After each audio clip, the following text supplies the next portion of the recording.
मुझे यदि संकीर्णता और संघर्ष से भरे नगरों में ही अपना जीवन बिताना पड़ता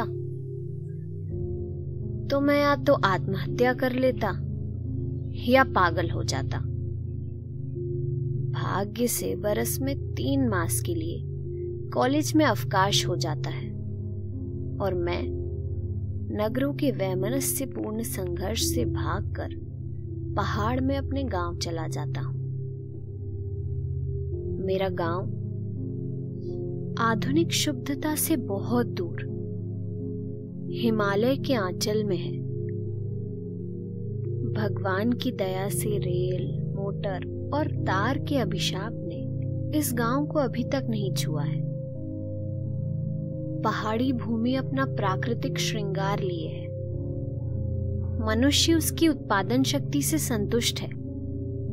हमारे यहाँ गांव बहुत छोटे छोटे हैं, कहीं कहीं तो बहुत ही छोटे, 10-20 घर से लेकर 5-6 घर तक, और बहुत पास पास। एक गांव पहाड़ की तलहटी में है तो दूसरा उसकी ढलान पर। मुंह पर हाथ लगाकर पुकारने से दूसरे गांव तक बात कह दी जा सकती है। गरीबी है, अशिक्षा भी है, परंतु वैमनस्य और असंतोष कम है। बंकू शाह की छप्पर से छाई दुकान गांव की सभी आवश्यकताएं पूरी कर देती है। उनकी दुकान का बरामदा ही गांव की चौपाल या क्लब है। बरामदे के सामने दालान में पीपल के नीचे बच्चे खेलते हैं और ढोर बैठकर जुगाली भी करते रहते हैं। सुबह से जोर की बारिश हो रही थी। बाहर जाना संभव न था, इसलिए आजकल के एक प्रगतिशील लेखक का उपन्यास पढ़ रहा था। कहानी थी एक निर्धन कुलीन युवक का विवाह एक शिक्षित युवती से हो गया था। नगर के जीवन में युवक की आमदनी से गुजारा चलता न देखकर युवती ने भी नौकरी कर कुछ कमाना चाहा, परंतु ये बात युवक के आत्मसम्मान को स्वीकार न थी। उनके संतान पैदा हो गई, होनी ही थी, 1, 2 और फिर 3 बच्चे। महंगाई के जमाने में भूखों मरने की नौबत आ गई। उनका बीमार हो जाना, अपनी स्त्री की राय से नवयुवक का एक सेठ जी के यहाँ नौकरी करना और उनका खुशहाल हो जाना। एक दिन राज खुला कि नवयुवक की खुशहाली का मोल उनकी अपनी योग्यता नहीं, उनकी पत्नी की इज्जत थी। पति ने क्रोध के आवेश में पत्नी का गला घोटने का यत्न किया। पत्नी ने गिड़गिड़ाकर क्षमा मांगी।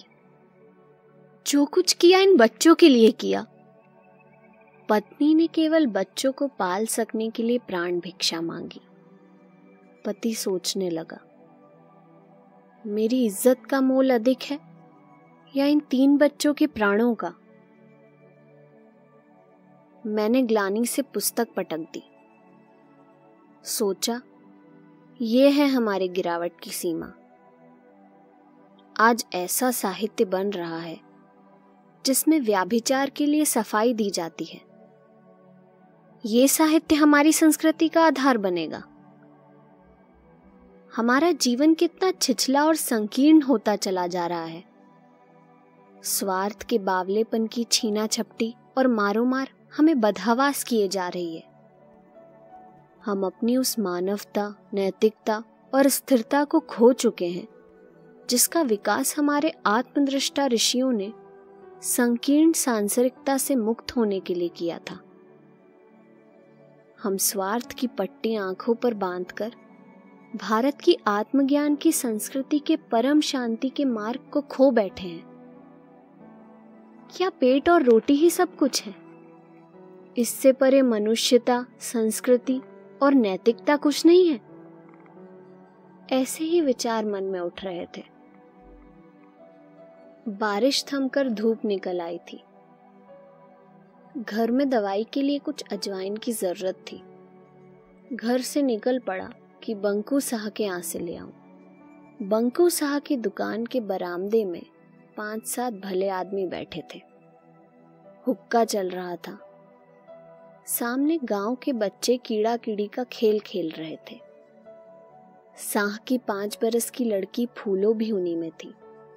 5 बरस की लड़की का पहनना और ओढ़ना क्या, एक कुर्ता कंधे से लटका था। फूलो की सगाई हमारे गांव से छलांग भर दूर चूला गांव में संतू से हो गई थी।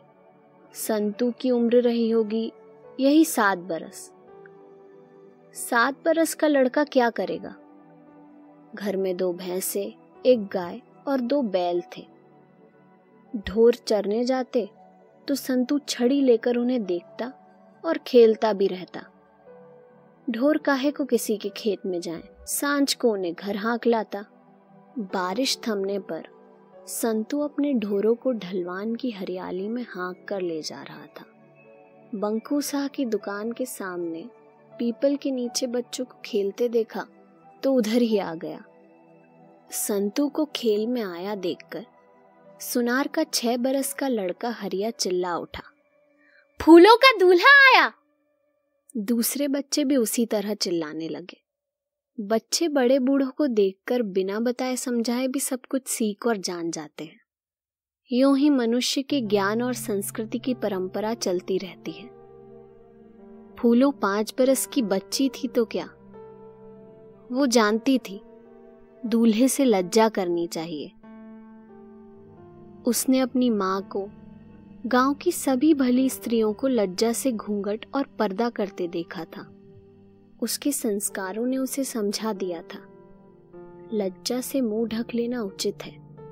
बच्चों के चिल्लाने से फूलो लजा गई, परंतु वो करती तो क्या, एक कुर्ता ही तो उसके कंधों से लटक रहा था। उसने दोनों हाथों से कुर्ते का आंचल उठाकर अपना मुख छिपा लिया। छप्पर के सामने हुक्के को घेर कर बैठे प्रौढ़ आदमी फूलों की इस लज्जा को देखकर कहकहा लगाकर हंस पड़े।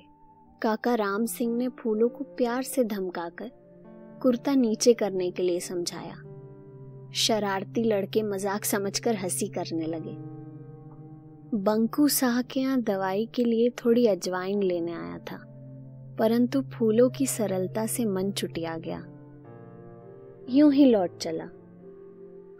सोचता जा रहा था, बदली स्थिति में भी परंपरागत संस्कार से ही नैतिकता और लज्जा की रक्षा करने के प्रयत्न में क्या से क्या हो जाता है। प्रगतिशील लेखकों की उघाड़ी उघाड़ी बातें। हम फूलों के कुर्ते के आंचल में शरण पाने का प्रयत्न कर उघड़ते चले जा रहे हैं और नया लेखक हमारे चेहरे से कुर्ता नीचे खींच देना चाहता है।